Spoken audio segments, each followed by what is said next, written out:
ಎಲ್ರಿಗೂ ನಮಸ್ಕಾರ. ಕಳೆದ 3 ವಾರದಲ್ಲಿ ನಾವು ಬೆಳಗಾವಿ ನಗರದಲ್ಲಿ ಗಣೇಶ ಹಬ್ಬ ಹಾಗೂ ಈದ್ ಮಿಲಾದ್ ಹಬ್ಬ ಆಚರಣೆ ಮಾಡಿದ್ದೀವಿ. ಎಲ್ಲ ಜನರು, ಎಲ್ಲ ಸಮುದಾಯದವರು ಈ ಎರಡೂ ಹಬ್ಬ ಆಚರಣೆಯಲ್ಲಿ ನಮಗೆ ಸಹಾಯ ನೀಡಿದ್ದಾರೆ. ಎರಡೂ ಹಬ್ಬ ಬಹಳ ಶಾಂತಿಯುತವಾಗಿ ಆಗಿದೆ. ಆದರೆ ನಾವು ಏನು ನೋಡ್ತಾ ಇದ್ದೀವಿ ಅಂದರೆ, ಸೋಷಿಯಲ್ ಮೀಡಿಯಾ ಸ್ಪೇಸ್ನಲ್ಲಿ, ಸೈಬರ್ ಸ್ಪೇಸ್ನಲ್ಲಿ ಕೆಲವರು ಅವರದು ವೈಯಕ್ತಿಕ ವಿಚಾರವನ್ನು ಬಹಳ ಅಭದ್ರ ಭಾಷೆ ಬಳಸ್ಕೊಂಡು ಸೋಷಿಯಲ್ ಮೀಡಿಯಾದಲ್ಲಿ ವ್ಯಕ್ತ ಮಾಡ್ತಾ ಇದ್ದಾರೆ. ನಮಗೆ ಭಾಷಾ ಸ್ವಾತಂತ್ರ್ಯ ನಮ್ಮ ಸಂವಿಧಾನ ನೀಡಿದ್ದಾರೆ. ಆದರೆ ಆ ಭಾಷಾ ಬಳಸುವಾಗ ಸೋಷಿಯಲ್ ಮೀಡಿಯಾದಲ್ಲಿ ಆಗಲಿ, ಇಂಟರ್ನೆಟ್ ಮೇಲೆ ಆಗಲಿ ಪ್ರಚೋದನಕಾರಿ ಇರಬಾರ್ದು.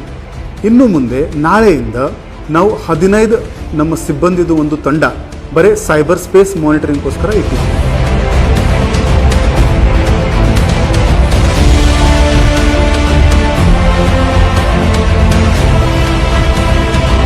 ಈ ತಂಡದ ಕೆಲಸ ಏನಿದೆ ಅಂದರೆ, ಇವರು ಫುಲ್ ಟೈಮ್ 24 hours ಎಲ್ಲ ಸೋಷಿಯಲ್ ಮೀಡಿಯಾ ಪೋಸ್ಟ್ ಅಬ್ಸರ್ವ್ ಮಾಡ್ತಾರೆ. ಯಾರು ಜಾತಿ, ಧರ್ಮ, ಭಾಷೆ ಅಥವಾ ಯಾವುದೇ ವಿಷಯವಿಲ್ಲ, ಅವರು ವಿಚಾರ ಮಾಡುವಾಗ ಅಭದ್ರ ಭಾಷೆ ಬಳಸಿದ್ದಾರೆ, ಇದು ಪ್ರಚೋದನಕಾರಿ ಭಾಷೆ ಬಳಸಿದ್ದಾರೆ, ಅದರಿಂದ ಯಾವುದೇ ಲಾ ಆ್ಯಂಡ್ ಆರ್ಡರ್ಗೆ ಧಕ್ಕೆ ಉಂಟಾಗಬಹುದು ಅಂತ ಪೋಸ್ಟನ್ನು ಹಾಕಿದ್ದಾರೆ ಅಂದರೆ ಅವರಿಗೆ ನಮ್ಮ ಪೊಲೀಸ್ ನೋಟಿಸ್ ಅದೇ ಸೋಷಿಯಲ್ ಮೀಡಿಯಾ ಪೋಸ್ಟ್ನಲ್ಲಿ ಅವರಿಗೆ ರಿಸೀವ್ ಆಗುತ್ತೆ. ನಾವು ಅವರಿಗೆ ಪೊಲೀಸ್ ಸ್ಟೇಷನ್ಗೆ ಕರೆ ಮಾಡ್ತೀವಿ, ಅವ್ರದ್ದು ಎಕ್ಸ್ಪ್ಲನೇಷನ್ ತಗೊಳ್ತೀವಿ ಮತ್ತು ಆ ಪೋಸ್ಟ್ ಇಂದ ಲಾ ಆ್ಯಂಡ್ ಆರ್ಡರ್ಗೆ ಧಕ್ಕೆ ಉಂಟಾಗೋದು ಸಾಧ್ಯತೆ ಇದ್ದರೆ ಅವರ ಮೇಲೆ ನಾವು ಕ್ರಿಮಿನಲ್ ಕೇಸ್ ಕೂಡ ದಾಖಲು ಮಾಡೋದು ಸಾಧ್ಯತೆ ಇರುತ್ತದೆ.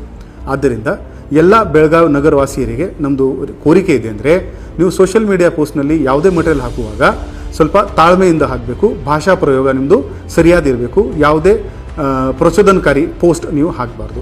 ನಿಮ್ಮ ಎಲ್ಲರ ಸಹಕಾರ ನಾವು ಕೋರುತ್ತಾ ಇದ್ದೀವಿ. ಧನ್ಯವಾದಗಳು.